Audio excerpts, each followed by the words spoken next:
ഖലിസ്ഥാൻവാദികളെ അടിച്ചൊതുക്കാനായി ഇന്ത്യയുടെ മിന്നൽ നീക്കം ഇപ്പോൾ പുറത്തെത്തിയിരിക്കുകയാണ്. കാനഡയിൽ നിന്ന് ഇന്ത്യയിലേക്ക് വരാൻ തയ്യാറെടുക്കുന്ന ഖലിസ്ഥാൻവാദികൾക്ക് വിസ നിഷേധിക്കുകയാണ് ഇന്ത്യ. ഇതോടുകൂടി കാനഡയിൽ ഇന്ത്യ വിരുദ്ധത പറയുന്ന സകല ആൾക്കാരും പരുങ്ങല്ലായി എന്നുള്ള കാര്യത്തിൽ യാതൊരുവിധ തർക്കവുമില്ല. നിലവിൽ ഖലിസ്ഥാനെ പിന്തുണയ്ക്കുന്ന കനേഡിയൻ പൗരന്മാർക്ക് ഇനി വിസയില്ല എന്നുള്ളതാണ് ഇപ്പോൾ കേന്ദ്രത്തിന്റെ പ്രധാനപ്പെട്ട തീരുമാനം പുറത്തു വന്നിരിക്കുന്നത്. പ്രധാനമായും കേന്ദ്രം സിഖ് ഗ്രൂപ്പുകളെയാണ് ലക്ഷ്യമിടുന്നത് എന്നാണ് അറിയാനായിട്ട് സാധിക്കുന്നത്.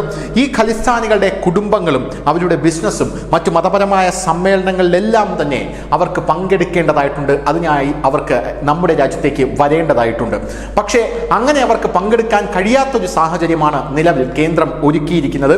എന്നാൽ അവർക്ക് പങ്കെടുക്കാനുള്ള അവസരമുണ്ട്. അത് എങ്ങനെയാണെന്നല്ലേ, കൃത്യവും വ്യക്തവുമായി ഖലിസ്ഥാൻ വാദത്തെ അപലപിച്ചുകൊണ്ട് ഒരു കത്തിൽ ഒപ്പിട്ട് കൊടുത്താൽ കേന്ദ്രം ഇങ്ങോട്ടേക്ക് വിസ നൽകും എന്നാണ് നമുക്കറിയാൻ സാധിക്കുന്നത്. ഇന്ത്യയുടെ പരമാധികാരത്തോട് കൂറു പുലർത്തണം എന്ന് എഴുതി ഒപ്പിട്ട് കൊടുത്താൽ മാത്രം ഇവർക്ക് വിസ ലഭിക്കും. പ്രമുഖ സിഖ് കനേഡിയന്മാരെയാണ് ഇന്ത്യ ലക്ഷ്യം വയ്ക്കുന്നത്. എന്നാൽ ഇതിനെതിരെ വമ്പൻ പ്രതിഷേധമാണ് ഖലിസ്ഥാനിൽ കാനഡയിൽ ഉണ്ടായിരിക്കുന്നത്. പ്രമുഖ സിഖുകാരും സിഖ് കനേഡിയന്മാരും എല്ലാം വിസ ലഭിക്കുന്നതിനുള്ള വ്യവസ്ഥയായി ഖലിസ്ഥാനെ ഉപേക്ഷിച്ച് ഇന്ത്യയോടുള്ള ആദരവ് പ്രകടിപ്പിച്ച് ഇന്ത്യൻ കോൺസുലേറ്റ് ഒപ്പിടാൻ അപേക്ഷ കൊടുക്കുന്നതിനെതിരെ ഇത് ഇന്ത്യൻ സർക്കാരിന്റെ രാഷ്ട്രീയ അജണ്ടയുമായി പൊരുത്തപ്പെടുന്ന അല്ലെങ്കിൽ അതുമായി പൊരുത്തപ്പെടാനായി വ്യക്തികളെ സമ്മർദ്ദത്തിലാക്കുന്ന ഒരു നയമാണ് എന്നാണ് പറഞ്ഞിരിക്കുന്നത്. ഇത് അത്യധികം ഹീനകരമാണ് എന്നാണ് പറഞ്ഞിരിക്കുന്നത്. എന്നാൽ രാജ്യസ്നേഹവുമായി പൊരുത്തപ്പെടുന്നതിൽ എന്താണ് തെറ്റ് എന്നുള്ള മറു ചോദ്യം അപ്പുറത്തു നിന്നും ഉയരുന്നുണ്ട്. ഖലിസ്ഥാൻവാദികൾ എല്ലാം കുടുങ്ങുന്ന കാലം വിദൂരമല്ല എന്നും നമുക്ക് മനസ്സിലാക്കാൻ സാധിക്കുന്നുണ്ട്.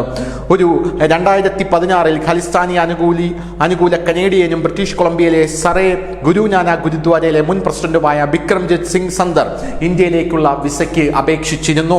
എന്നാൽ ഗുരുദ്വാരയുടെ പ്രസിഡന്റായിരിക്കെ ഖലിസ്ഥാനെ കുറിച്ച് നടത്തിയ പ്രസ്താവനകളുടെ അടിസ്ഥാനത്തിൽ ആ വിസ നിരസിക്കുന്ന ഒരു കാഴ്ചയും നമ്മൾ കണ്ടതാണ്. അതുപോലെ ധാരാളം വിസകൾ ഇന്ത്യ വിരുദ്ധത പറയുന്ന ആൾക്കാർ ഇനി ഇന്ത്യയിൽ കാലുകുത്തണ്ട എന്ന തീരുമാനത്തിൽ കേന്ദ്രം എത്തിയിരിക്കുന്നു. News desk news India Malayalam.